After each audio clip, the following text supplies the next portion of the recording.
Okay. So again, good evening. Thank you for joining us. So a little bit about PNJ's this Q&A program.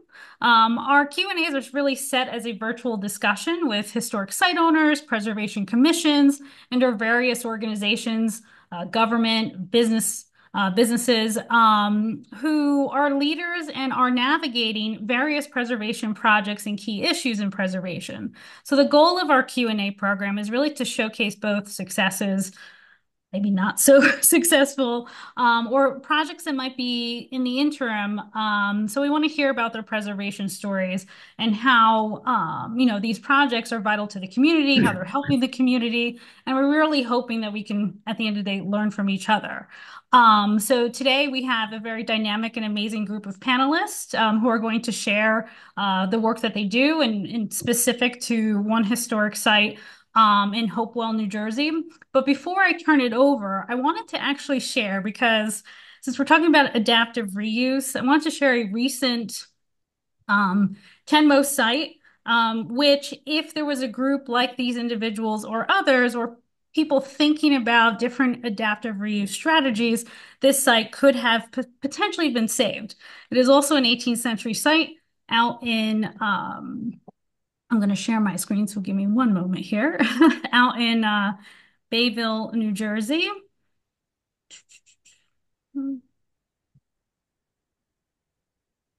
Just give me one moment.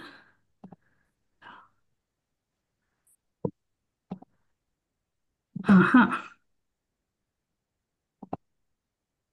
Well, this is the before, if everyone can see my screen. So this is the Anderson farmhouse, again, late 18th century. It was our 10 most in 2024. It was recently demolished, and now 11 housing units will be put in its place. There was no adaptive reuse strategy when there could have been.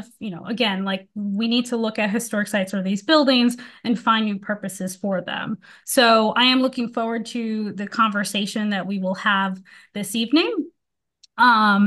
And with that, I want to turn, or before our format, we're going to hear from all of our panelists. We have some interesting questions for them. And then towards the end of the conversation, we will open it up to the audience to ask questions. So if you have questions, once we get there, you can put it in the chat. You'll be able to, speak, turn on your video. So with that, I am stop sharing.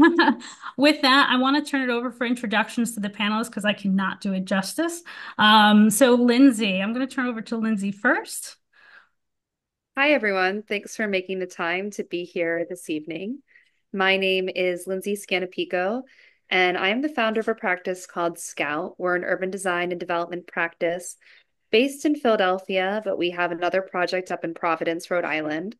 And we're really focused on large scale, primarily historic buildings that need a non-traditional approach for reuse. So in Philadelphia, we've been working on a project called the Bach Building, which is a 340,000 square foot historic high school, which we've converted into a workspace for artists, for small businesses, for community services, nonprofits. There's hospitality components of that building, including a bar and restaurant. We see around 250,000 visitors through a year. That project has won numerous awards, including with the Preservation Alliance of Philadelphia, as well as the Center for New Urbanism, Charter Ward, and the ULI at both a local and a national level. We have another project up in Providence, which is around 120,000 square feet, which is also geared at kind of what I call dirty work, or people needing non-traditional workspaces. Both buildings were very much contextual in terms of responding to the historic fabric that pre-existed. My background is I have a master's degree in city design and social science, so really interested in how the built environment impacts how we work in a space, how we feel in a space, and how we experience a space. I did bring a few slides tonight just to give you a sense of what that project looks like. So Kelly, if I could ask if you bring those up, I'll just kind of use those a little bit as a talking point. So this is Bach, which is our largest project to date, which is the project in Philadelphia that I referenced. And so if you just scroll through, this is the building. It was constructed in 1936. It was funded through the WPA. It was built as a vocational high school. What that means, if you go on to the next slide, is that there was a lot of classrooms that were specific for training people in particular vocational crafts. So paper hanging, millinery, drapery, um, auto mechanics, culinary arts, plumbing. Those were the types of things that were taught at Bach. And if you go to the next slide, unfortunately, this was a school that was put up for public auction. It was one of 32 schools across Philadelphia that was sold in around 2000, uh, about 10 years ago now. 2014 is when this website snapshot was from. But this is not just a Philadelphia problem. This is a problem across the US. Chicago closed and sold around 55 schools. Detroit closed 120.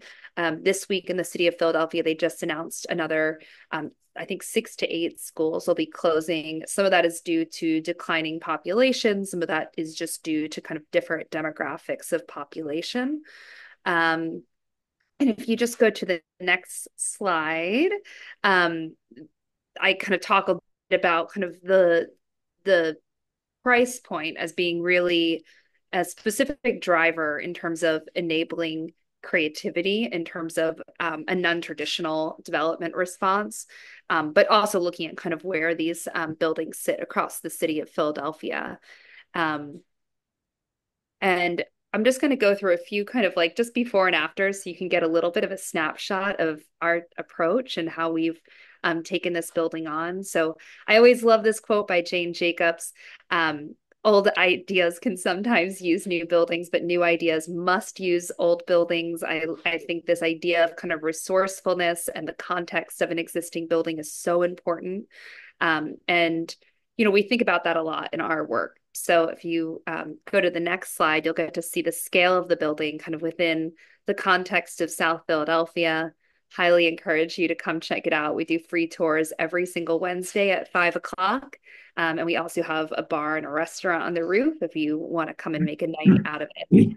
Um, and if you just kind of go through some of the next ones, it just should be some before and afters of classrooms. So a classroom that kind of looks like this became a daycare for this is a nonprofit play-based daycare in the building, but you can see that kind of using all the existing elements as they existed. What I think we would all call a closet, which is now home to a wood frame glasses company who's really been able to use that shelving in a really practical way. They're actually manufactured in Italy, and this is their US distribution point, which is really exciting. Another classroom, which is home to a mixed media artist, G. Killam, who does these kind of amazing installations. So I'm not going to go too much more into it. I just thought some visualizations might be helpful in terms of imagining a little bit about our approach and this historic property. So really honored to be here this evening and really excited to talk about some of my learnings and how those can help to inform other projects, and really excited to talk more about the Hopewell specifically. So thank you, Kelly, and everybody for having me here this evening. Thank you, Lindsey. Mark? Hello. Well, I am an ecologist that specializes in ecological restoration. So I might seem a little out of place here, but it'll make sense when we start talking about the hotel. I am in a historic building and one of the Roebling Wireworks buildings in Trenton. So I stayed here tonight because it seemed to make sense to present from our building. And I'll let Margot talk about the hotel, but I think you'll understand how someone with an ecological background will fit into the preservation of this historic building. Thank you, Mark. Margaret?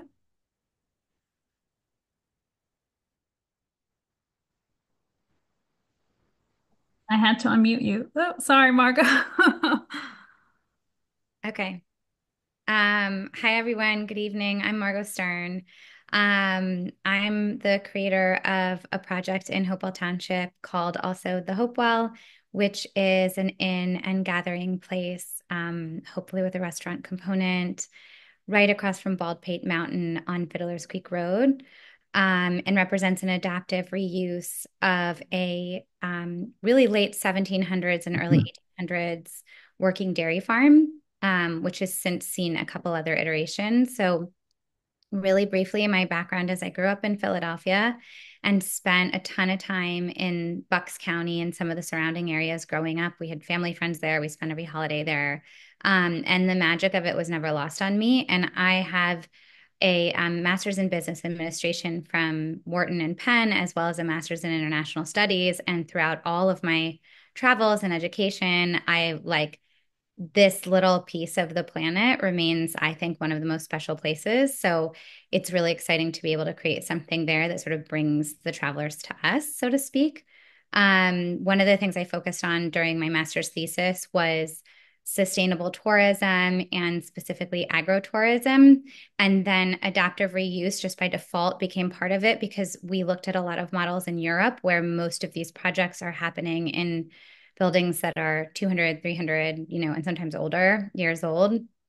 So, and I can talk a little briefly just about the vision for the Hopewell. So, um, if actually maybe Mark, if you want to show kind of it, we have an aerial image of the property right now that we could maybe pull up on screen. I don't know, Kelly, if you can let Mark share the screen, but the area itself is surrounded by parkland and public land, as well as land that's in conservation.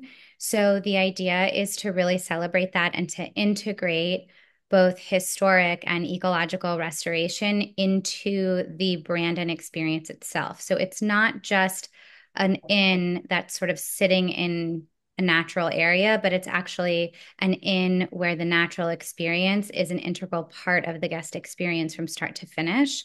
So, in essence, and Lindsey can speak to this too, what I hope we'll sort of touch on today is when you take on a project like this, like when you take on a building like this, you're not so much an owner or developer, you're really a steward.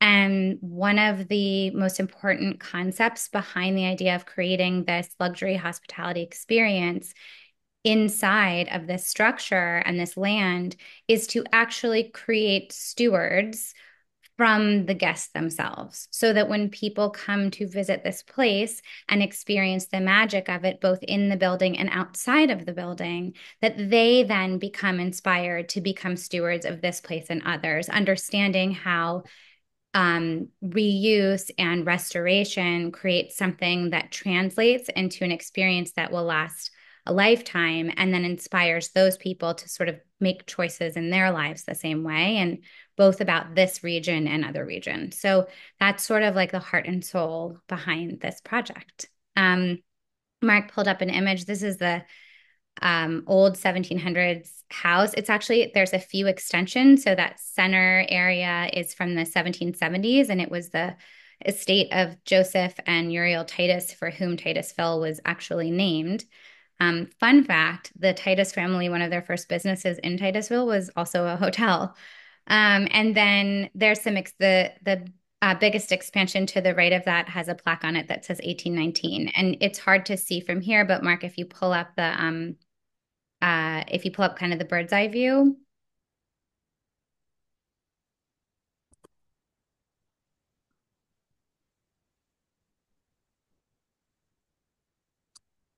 If that's possible. I'm trying.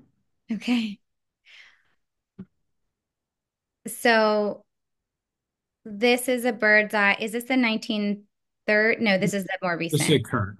Yeah. So this is the current view, and which you can kind of see that main house in the center, and then to the west of it, you can see there's an old barn. There's apartments off of the barn, and then there's three separate cottages. So all in all, when we acquired the property, it had registered 27 different bedrooms, and so we are honoring that completely in the way that we're bringing this online. So there's no increase in units or occupancy.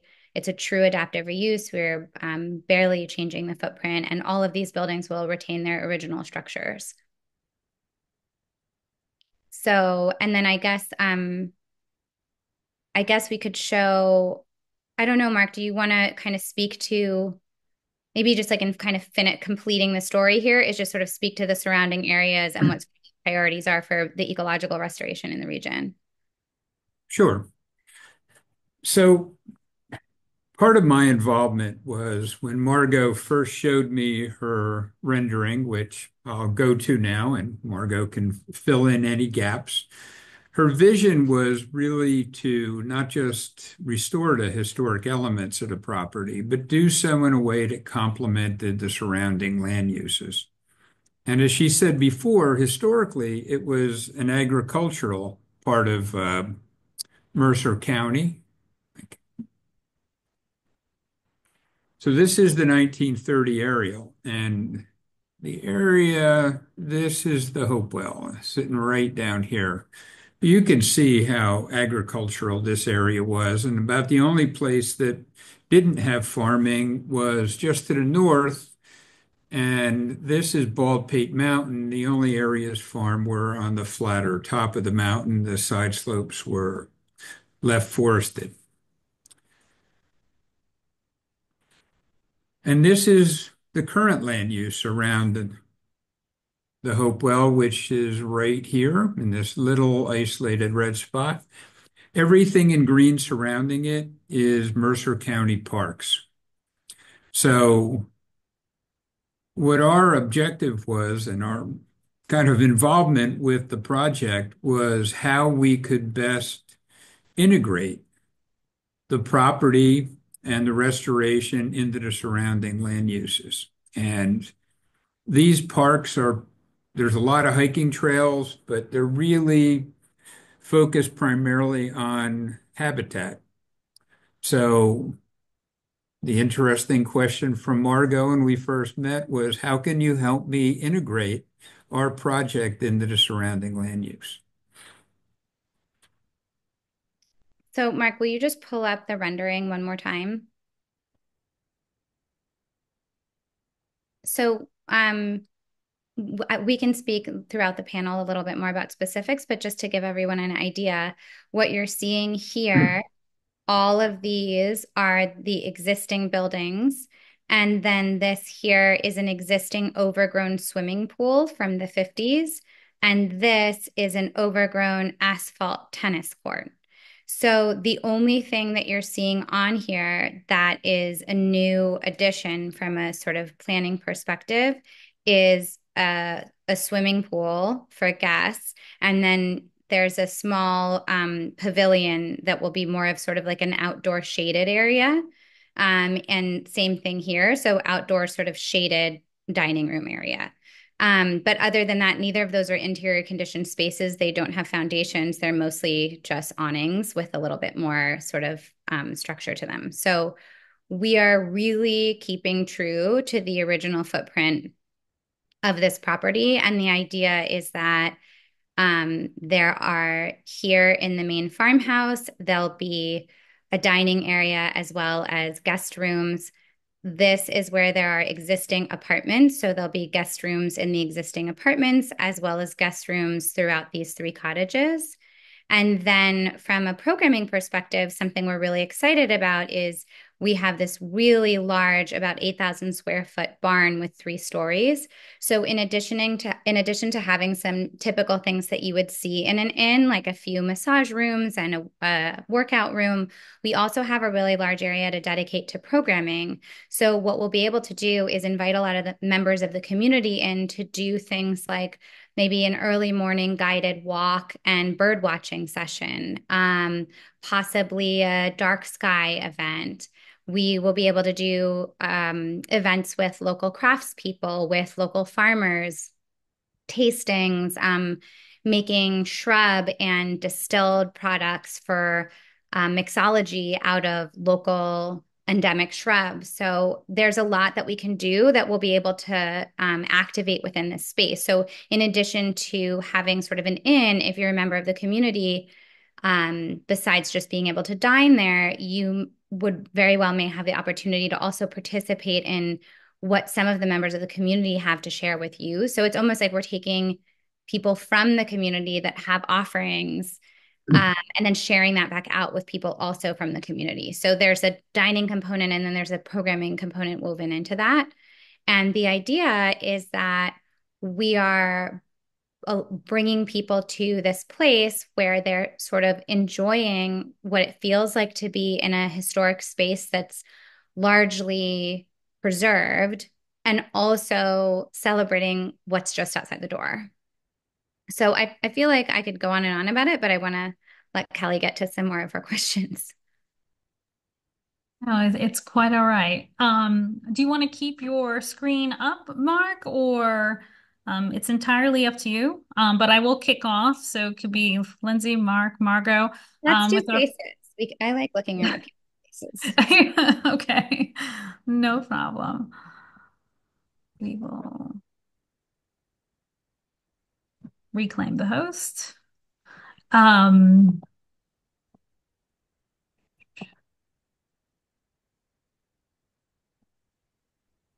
And Mark, if you don't mind, oh, there you go. Got it. We got it. So the first question that I want to kick to our panelists here. So what is the level, right? Because as Margot said, this is sort of a tourism approach into her project. So what is the level of interest among travelers for staying in historic properties? And is there significant demand for hotel stays in adaptively reused historic properties? So what is the appeal? What type of traveler or what type of person are you looking to come to the Hopewell? That's a really interesting question. I actually think that the magic of the project is that we don't require, nor would we be looking for someone who's only looking to stay in historic inns.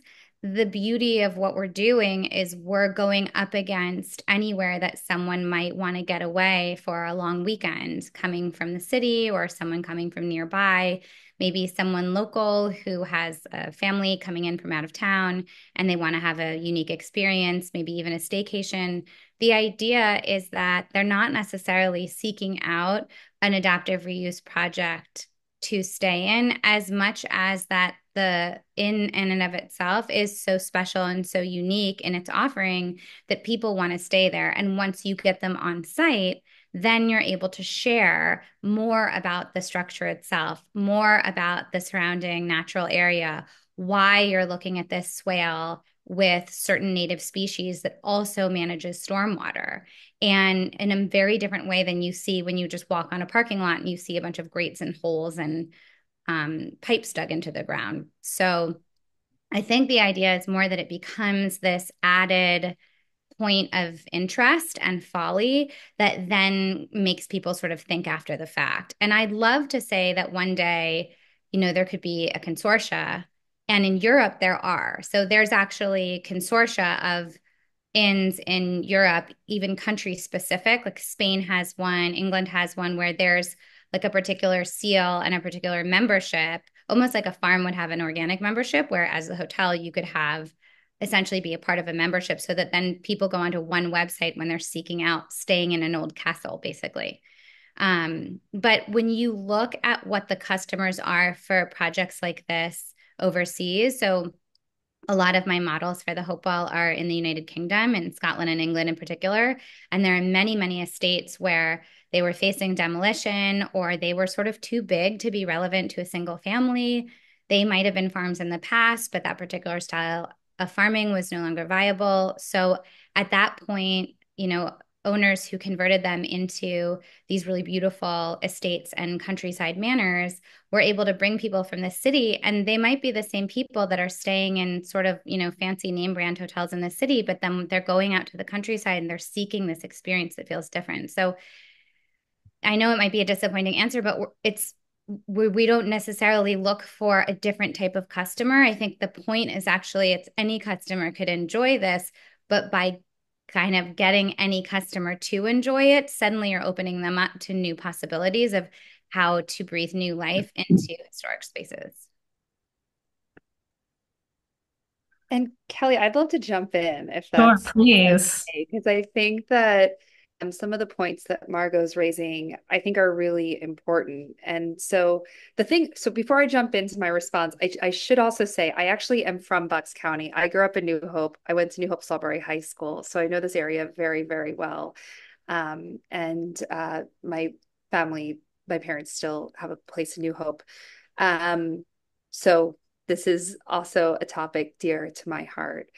But I also think that, there is a sameness, I think, across a lot of, I'm just going to say hospitality as a kind of a bucket, but I would say it kind of transcends hospitality, where there's this kind of any cityness. I think or any placeness. We all kind of have experienced this, where you go into a place and you say, this could be anywhere. You go into a coffee shop in New York and it might look the exact same as a coffee shop in Nashville or in LA or in Denver, or you go into, there's a sameness. And I think the thing that historic properties offer is they offer a an authenticity of place that's unreplicable otherwise.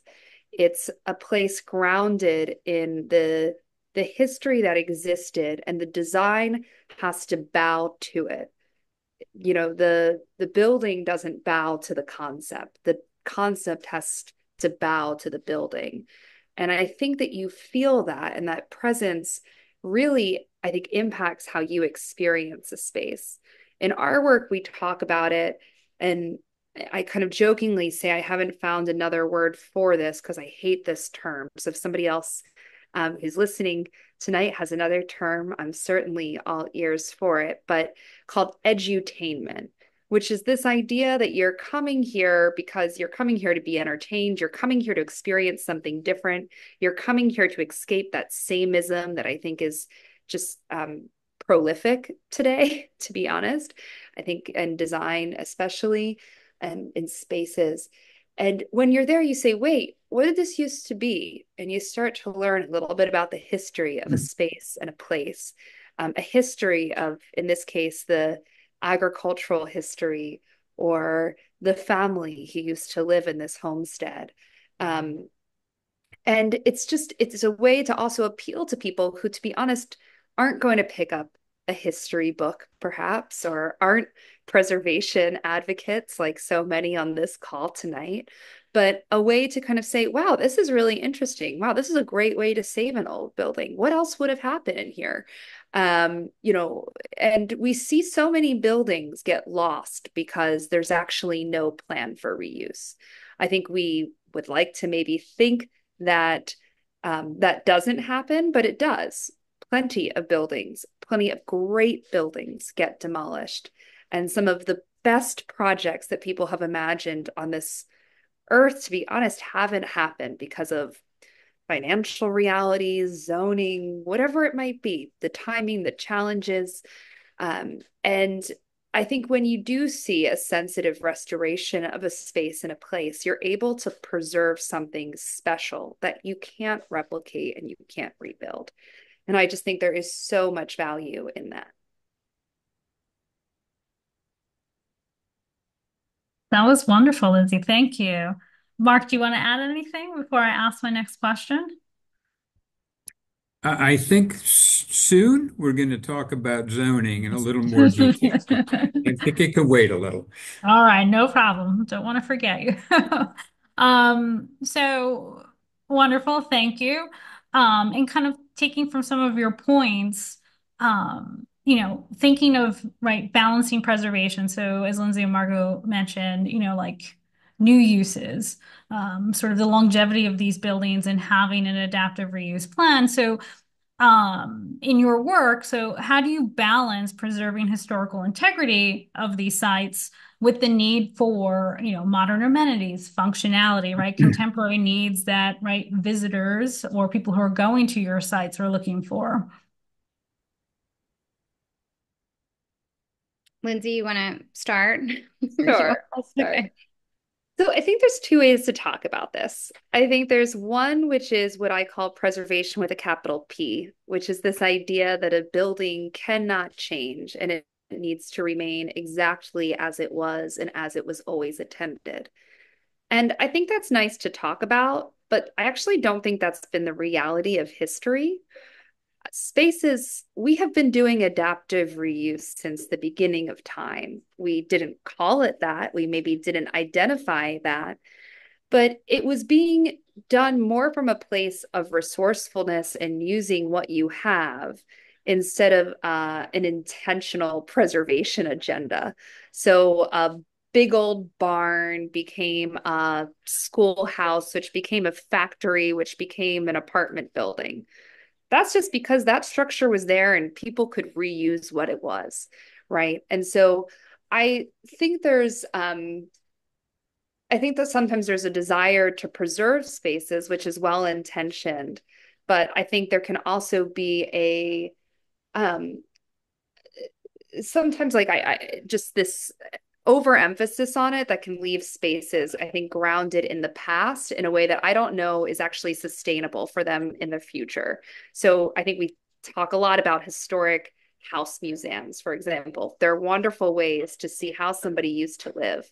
But the market for historic house museums is not as many historic houses we have. And it's a really hard model to continue to support and to be sustainable. And so I think thinking about new ways of using old buildings is something we all have to do. Um, so I think, in our situation, we really tried to change the building as little as possible. And that's why I tried to show some of those before and after so that you could see actually how subtly those shifts were. We really were using the classrooms exactly as they existed. Yes, we did make fire upgrades. Yes, we did make ADA upgrades. But I think, really otherwise honoring the existing condition. And I kind of say we did that for three reasons. The first is because it was the cheapest. Let's just be super honest about that. All changes are expensive. And the more work that anybody does to a building, the more expensive it becomes for them. And then the use of it has to be more expensive to pay for it. So I think that's just one reality. The second is old buildings have old things I think I don't know if we're going to talk about this tonight, but I know environmental questions come up all the time in old buildings associated with old materials. And a lot of that I'm not going to say you can't avoid it. We've certainly done our fair share of that in all of our properties. However, I think you can mitigate it by making minimal changes because the less invasive you are, the less, to be honest, you're going to open up anything that is going to be more problematic from an environmental perspective. And third, I think it's really responsive to the existing condition. So you're allowing, for example, and I know this is happening at the Hopewell, the existing window openings, for example, to be retained. Some of the historic fireplaces to continue to be legible in a room. And those just are, I think there's a feeling to them, there's an experience to them, a realness to them that I think is of huge value, not only to the property, but to the visitors, to the stewards, that kind of continue to be able to read the story of both what this place was and what the place is today. Yeah, that is so well said. Adding on to that, just with us, so two things come to mind. The first, and I'm going to use a dirty word here, but I'm going to use the word commercial, even though I hate it and I really hate being called a commercial project. But when you are doing historic preservation through a quote unquote commercial use instead of a nonprofit use, there's an upside and a downside. So the upside that I think is like the most important is that what will make us survive is essentially ethically driven consumerism as opposed to philanthropy. So we are taking something that we want to preserve and we're saying we're going to make it something where people aspire to go and to stay as part of their own sort of consumer behavior, right? Like they want to take a vacation, they want to check it out, they want to eat at the restaurant. What we hope is that we're then teaching them to become stewards and they then become ethically driven consumers, meaning the same way that Lindsey or I might shop at a B Corp. I don't know if anyone knows what a B Corp is, but where we might buy clothing from someone who use sustainable, recycled materials or upcycled clothing. We are starting to see among our generation that it's becoming increasingly important for people to seek out those experiences through travel too. So we would hope that, right? But so when that's the upside is we are not reliant on only having nonprofit and philanthropic sources of income to protect this land and this estate. The flip side of that is once you go over to the dark side of commercial, now you have to contend with a little thing called code. And code starts to become more stringent when they sort of know that you're renovating. So it's this really frustrating catch-22 where you say, I'm going to come in and restore this building. And then code says, okay, well, if you're changing anything, you have to change everything and you have to make it all fit within whatever our sort of boxes are that we have set up for similar or comparable type situations. And unfortunately for the Hopewell, there really isn't, locally at least, there aren't different classifications for different types of inns or tourist experiences. There isn't a specific ecotourism code. So as a result, sometimes we end up being pushed or challenged to change things in a way that would make this beautiful historic property fit into a cookie cutter of what, like, let's say the fire marshal would like to see for just any space that has the word commercial in its zoning. So one thing that we've run into is, looking at the size of driveways where we want to retain the original integrity of the driveways on the estate.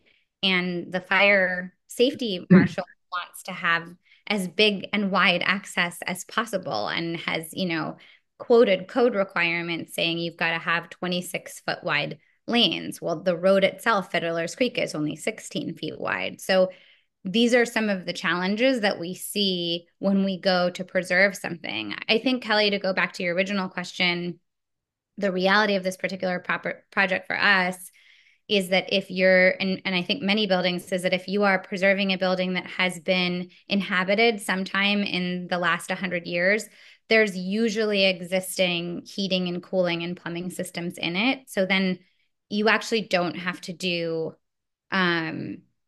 you don't have to put something there that wasn't there before. You can sort of restore and renew, but you aren't having to like carve the whole thing apart just to make sure that people have, air conditioning and heating, if that's sort of what you're asking. Like you're able to really work within the existing footprint there. And I'm going to add, or really the next question kind of also bringing in now Mark, because we've been talking about or queuing up for regulatory requirements, zoning and code.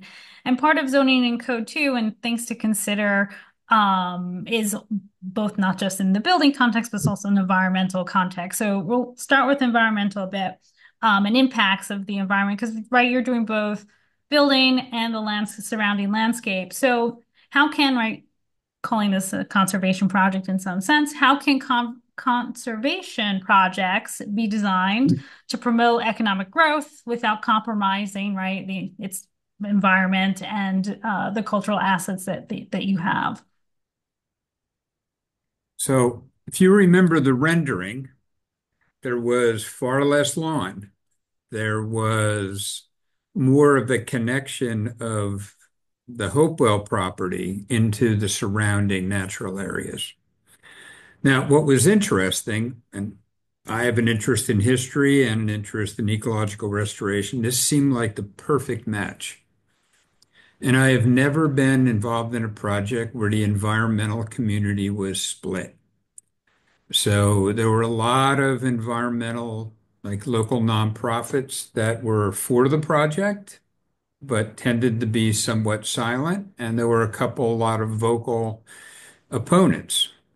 And the opposition was that this change in zoning would impact all the natural areas around it.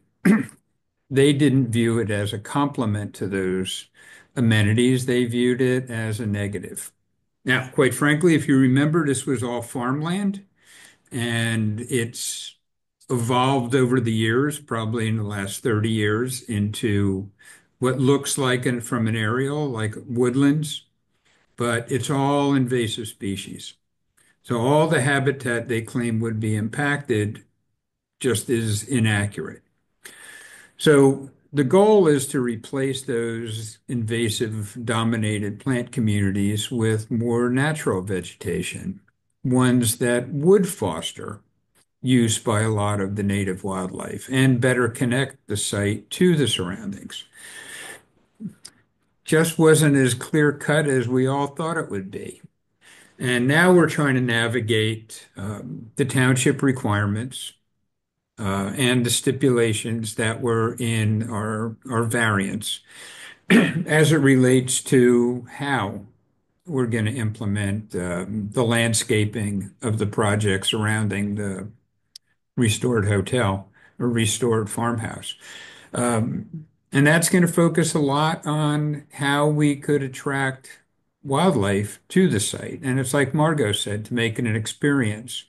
So how to use the amenities of the facility and how people could interact without even leaving the property.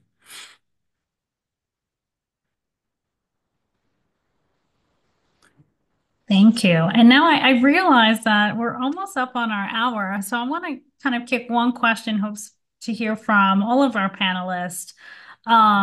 So we can go in any direction.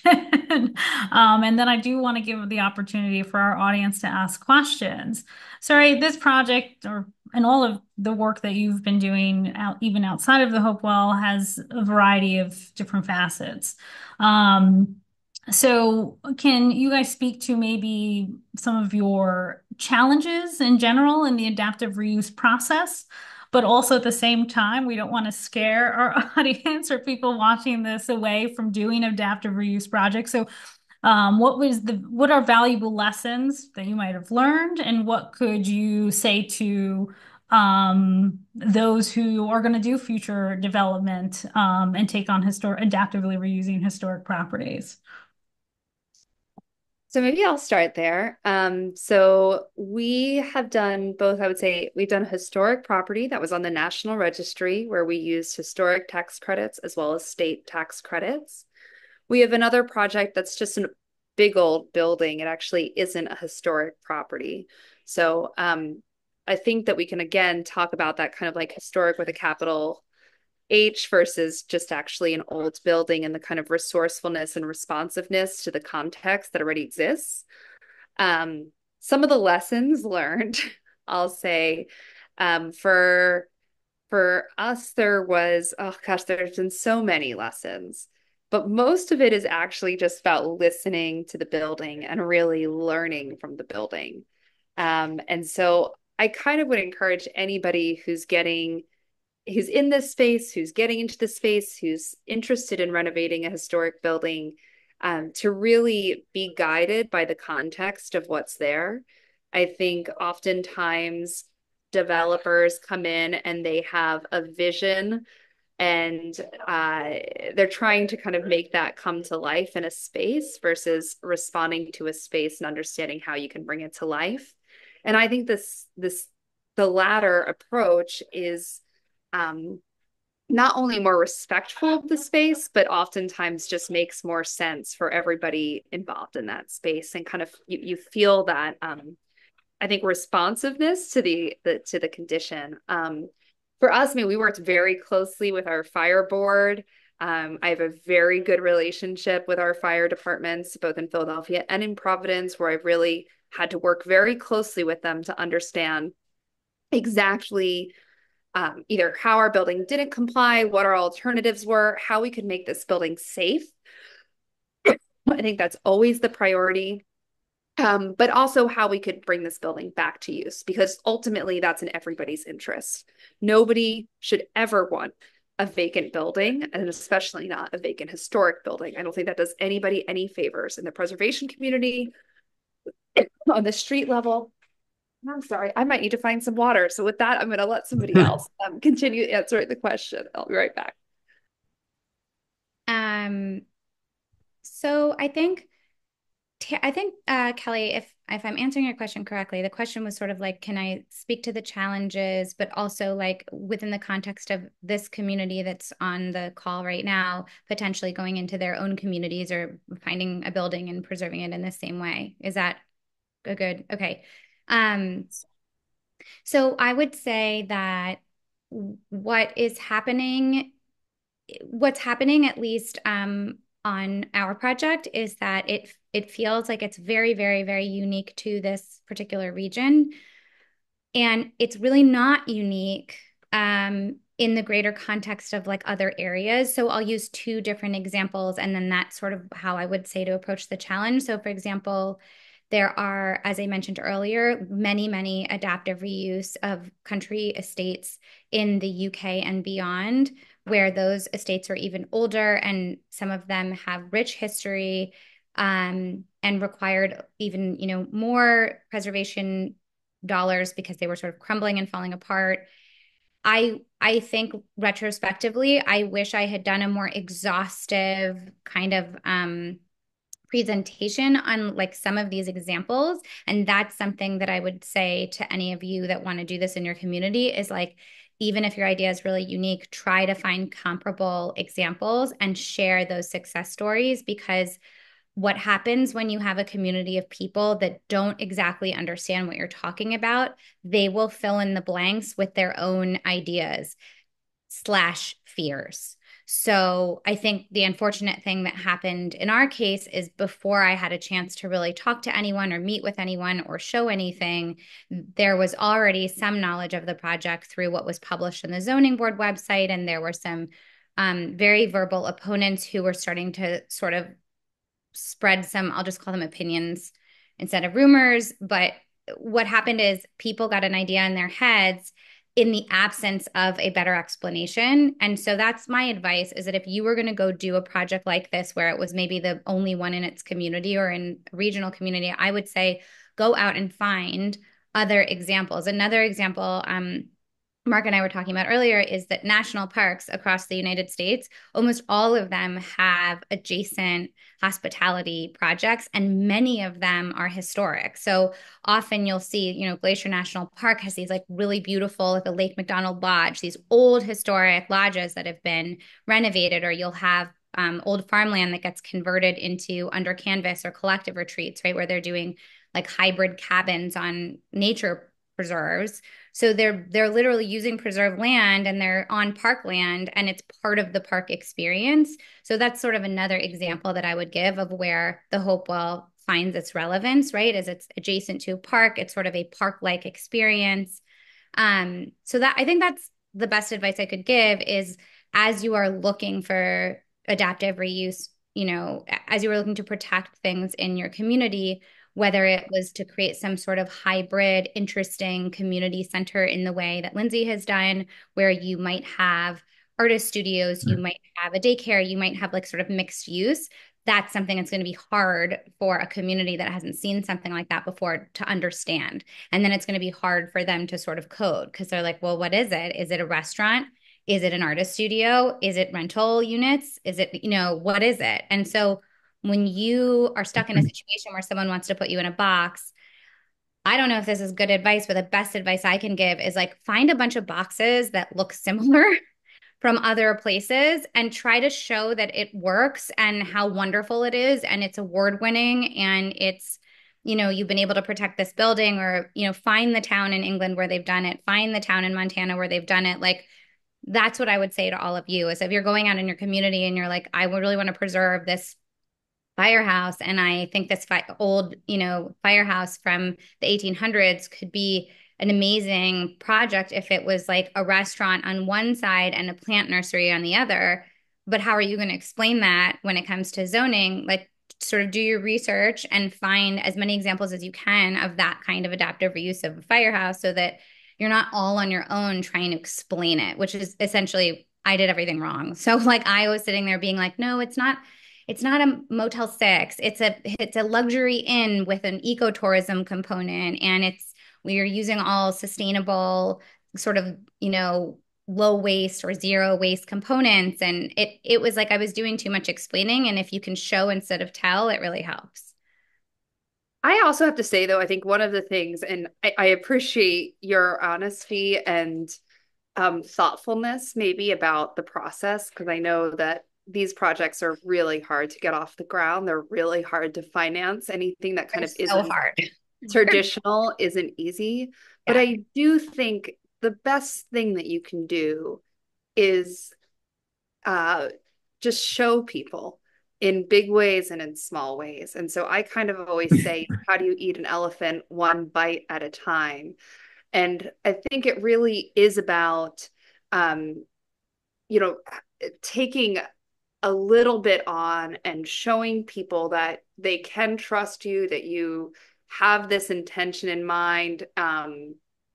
And I think it's about actually allowing space also for this place to grow, because I kind of always say that what you're really building should be an ecosystem and a community, and the physical structure is only one part of that puzzle. A lot of it comes down to the people in the community within it. And so I would just encourage everybody here to be a part of the community that is forming at the Hopewell, because I think it can be a really great amenity, not just for the local neighborhood, but for the region. So I think there's something really exciting here. Yeah, I mean, the last thing I'll say is Lindsay touched on this, but this is hard work. It's really hard to try to do something differently. Um, I It was kind of perfect that Kelly shared the example of the building that got demolished, because whether a building's demolished or not, I mean, most cases that we see of adaptive reuse nowadays are taking a building like this that already has 27 units and just turning it into a 27 unit apartment building. And that's fine to some extent. They might go after historic preservation credits and maybe they'll preserve the facade and some of the windows, but the community won't necessarily be able to enjoy it. And I don't know that it becomes a lesson moving forward about why we should preserve these buildings. Like, I don't know that, and like some apartment buildings are really wonderful, but I don't know that a multifamily residence in an estate like this is going to really show people or teach people or give people that edutainment that Lindsay was talking about, where they develop a deep appreciation for the importance of keeping these structures around. Whereas, like, I think what Lindsay and I are trying to do is like really, really help people experience why being in a building like this is special and not something you can recreate. And hopefully, I'll come back to it again, but build a community of individuals who want to see preservation happen, not just because they happen to be history buffs, but because they recognize and have experienced the sort of magic of connection, our connection to heritage.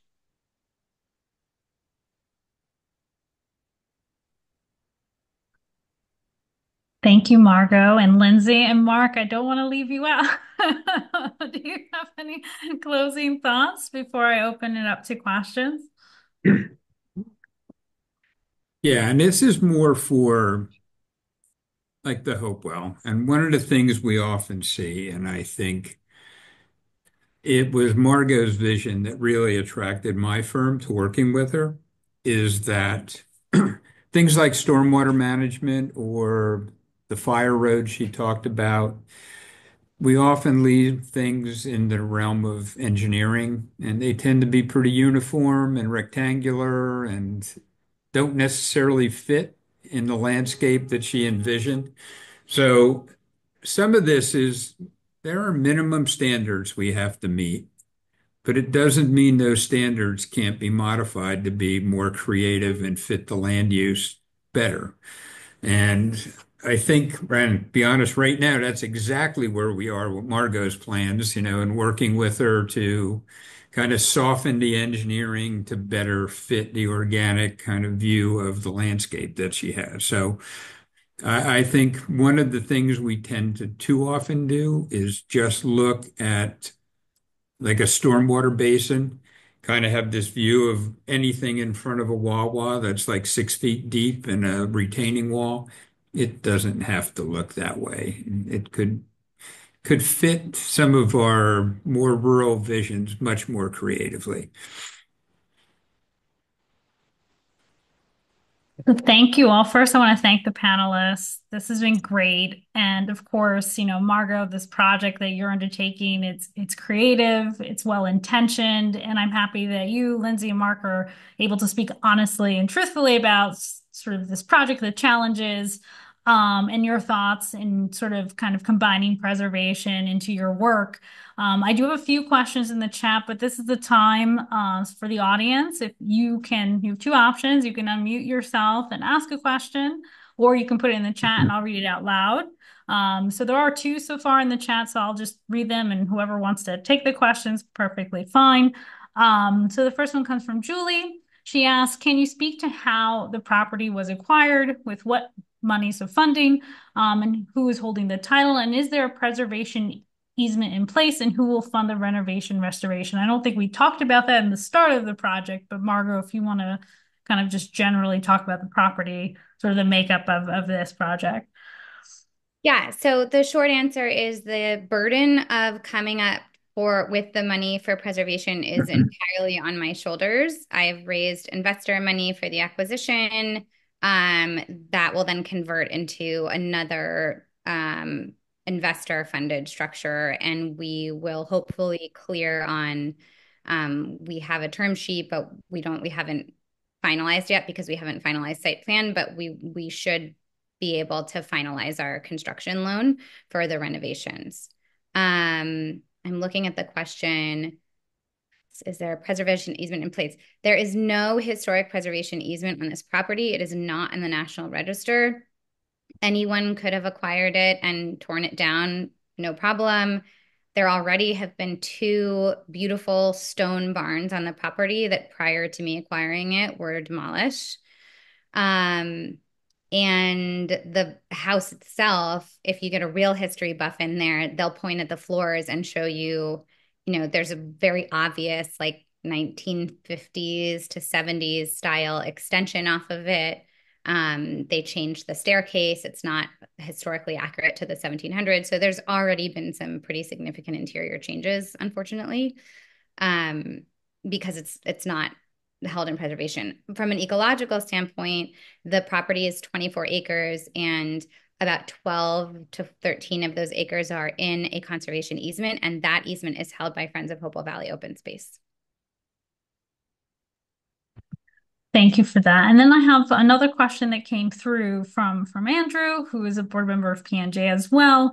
And he's asked, how will adaptive reuse deal with upcoming changes such as building electrification, non-use of fossil fuels, etc.? Yeah.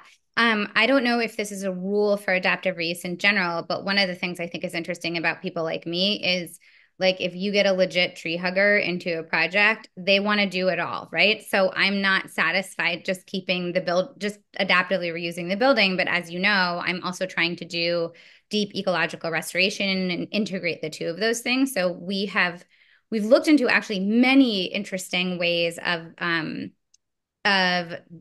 being sort of sustainable and efficient from an energetic standpoint. I got really into these sort of like Finnish water tanks where you can recycle gray water. Unfortunately, we can't do that because the DEP isn't there yet. So some of the most advanced technologies are behind or are ahead of where we are as a state. California is like better at sort of incorporating use for some of those, but I found out that like we can't actually use them.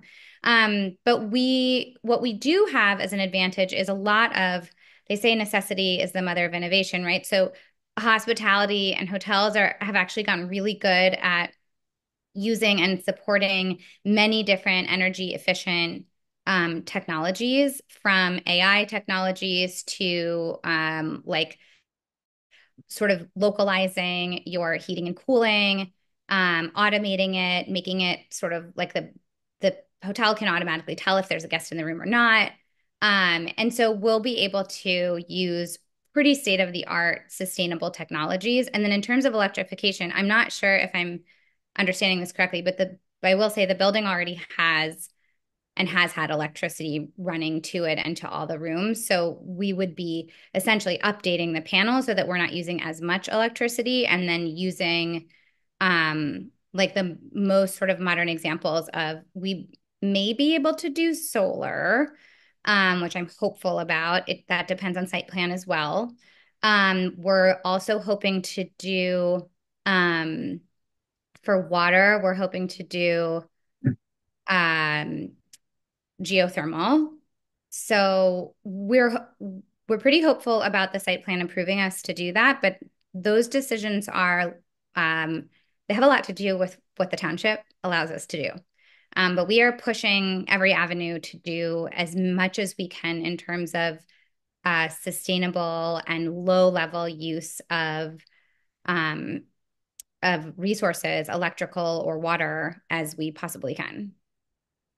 And actually, that's part of why Princeton Hydro's on board from a water perspective also is, it would be more normal to hire no offense, Mark, it would be more normal to hire a civil engineering firm and then like go find a consultant to maybe like speak a little bit about the ecology side of things, where it's like, I hired a ecology stormwater management firm that all they do outside of this project is restoration and land use support.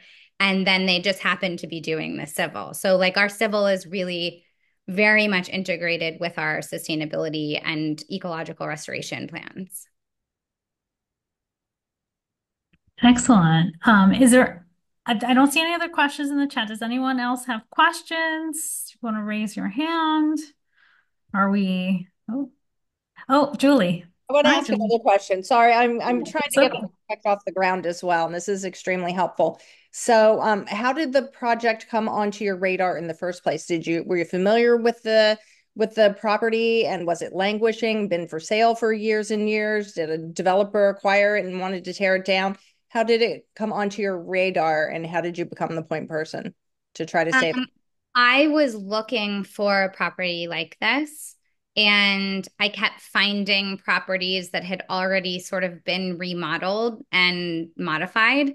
And this was the only property that I found in this region that was sort of a blank canvas. I mean, I just acknowledged that there have been some updates in the past, few hundred years, but I actively wanted to create a countryside style inn, and I wanted to find a historic estate to bring to life. So I was looking for this, and I just found it the normal way you find buildings through a realtor. And yes, the property had been on the market for a very long time. And interestingly, the only offers that had come through on the property were commercial. So I wasn't the only person to have the idea. That someone wanted to convert it into a brewery. Another real estate developer wanted it to become a kind of in-resident drug rehab facility.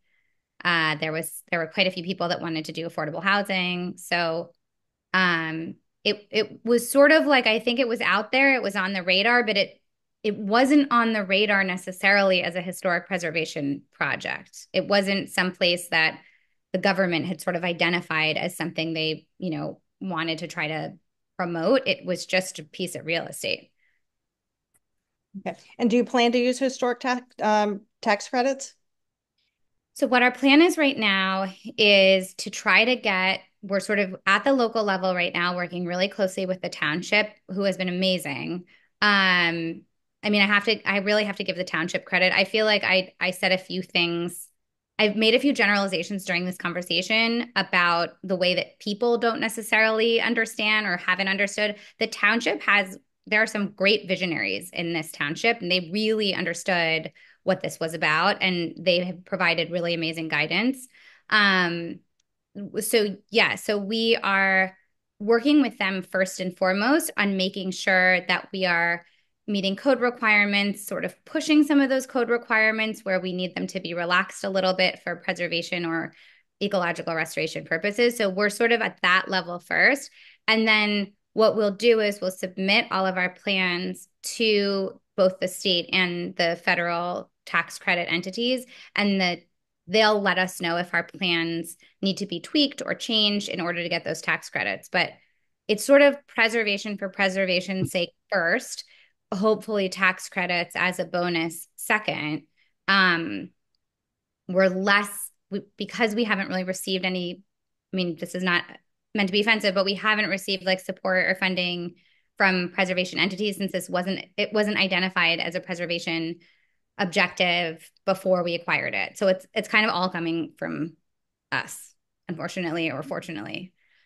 Sorry, I'm asking so many questions. And do Oh, you it's fine. plan to maintain the business and run it when it's completed, or is your plan to sell it as a business when it's done? Sell it as a hotellery or a boutique hotel? No, so I'll be rounding the bases on this one. I will not, you won't see me checking guests in because we will have managers and staff that do that, but we will hopefully be successful enough that we will be holding the property in perpetuity. So we will be holding the business, we will be the owner operators of the business. And will you have a liquor license? Will you apply for that? Is Hopewell dry, wet? Hope so. Hopewell's wet. There's some available. There's some people that, you say liquor license and they get really scared. Unfortunately, there have just been a few projects in the Hopewell area. There's like a restaurant that's nearby that gets super unruly and parking's a mess and people are really loud and the neighbors hate it. So we're working really hard to try to express and prove to our neighbors that if we are going to have a luxury boutique hospitality experience, it behooves us to keep things really quiet and peaceful.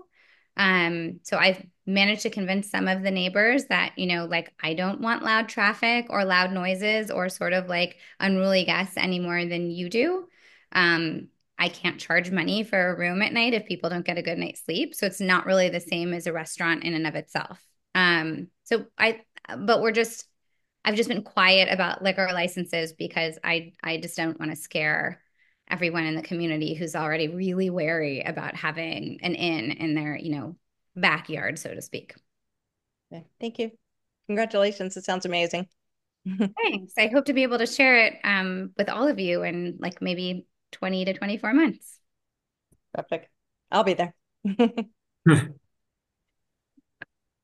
Okay. Does anyone else want to share other questions? We're good. Well, Margot, Mark, do you want to make any last statements before we round off tonight? I I just I'll make a statement. Sure, Sure. sure. Already.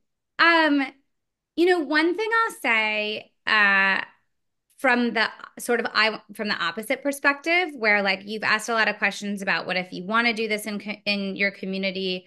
I want to speak really transparently to like, what if you don't want this in your community? Okay. What if you are a neighbor living on a street and someone's coming in and they want to take a historic building and they want to create a brewery out of it or an inn or affordable housing or any of these things I just mentioned, right? And maybe that scares you and you don't want that. Or maybe you are a part of, I'm sure many of the people in this conversation, maybe you sit on a board, right? Maybe it's PNJ, maybe it's another preservation board.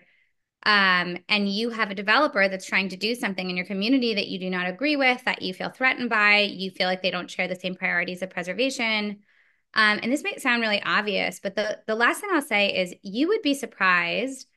In Hopewell Township, Mark acknowledged there have been some big misunderstandings. There have been, there have been some opposition. Mostly, I would say, like sort of misinformed opposition, but opposition nonetheless. No one has actually tried to sit me down and talk about it.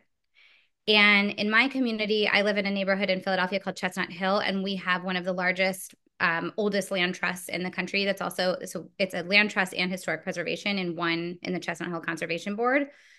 They always reach out to developers and they sit them down and they pull information from their annex and they show them pictures of what this building was 100 years ago and 200 years ago. And they share their enthusiasm and they try to create some goodwill so that then they become not just sort of faceless opponents, but they become people who really love their community and really care about it. So I would just offer that if any of you are in a community and you're not thinking about doing adaptive reuse, but you really care about a building that a developer has acquired and you think they either might be ignorant about it or might do the wrong thing, I would say reach out. Like reach out to the people.